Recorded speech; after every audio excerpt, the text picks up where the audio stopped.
Lietuvos didžiosios kunigaikštystės pilys.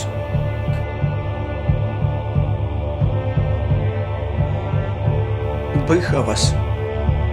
Jis yra 50 km į pietus nuo Mogiliavo, Dniepro upės dešiniajame krante. Nuo 15 amžiaus antros pusės priklausė LDK didikams Druckiams Zuborovickiams, po to Goštautams. Po Stanislovo Goštauto mirties 1542 Bychavas perėjo Lietuvos didžiam kunigaikščiui Žygimantui Senajam, tapo Lietuvos didžiosios kunigaikštystės seniūnijos centru. Vėliau Bychavą valdė Chodkevičiai Sapiegos. 16 amžiuje Bychave įsteigta patrankų liejykla, kuri veikė iki 18 amžiaus vidurio.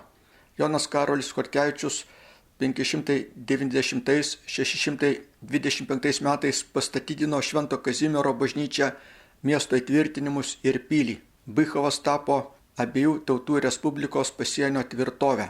17 amžiuje rengti bastioniniai įtvirtinimai. Pilies ir miesto sunkiai prieinama padėtis leido atlaikyti ilgas apsiaustis per 17–18 amžiaus karų periodus. 654–55 Bychavo gyventojų, tarp jų 1000 vyrų žydų rinktinė kartu su pilies įgula sėkmingai atlaikė Rusijos kariuomenės apgultį. Po pirmojo LDK padalinimo 1772 metais Bychavą užgrobė Rusijos imperija. Už dalyvavimą 1831 metų sukilime Bychavas iš Sapiegų konfiskuotas, tapo valstybės nuosavybė. Sovietmečiu pilyje buvo įrengtas baldų kombinatas.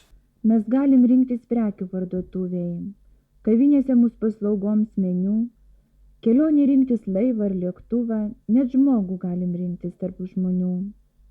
Mes galim rinktis manieras ir stilių, viengungiais būti, apsikraut vaikais, mes galim rinktis triukšmą arba tylą, rimtai gyventi, užsiimti niekais.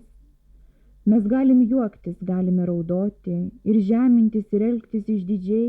Mes galim priešintis ar pasiduoti, net mirti gali pasirinkti savižudžiai.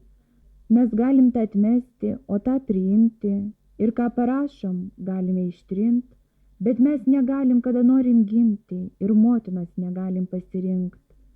Negalim pasirinkti kitos gimtinės, jinai viena, jos niekas neatstos. Ji mūsų meilės ir kančios šaltinis, kas ją praras, neįsigys kitos. Algimantas Baltakis.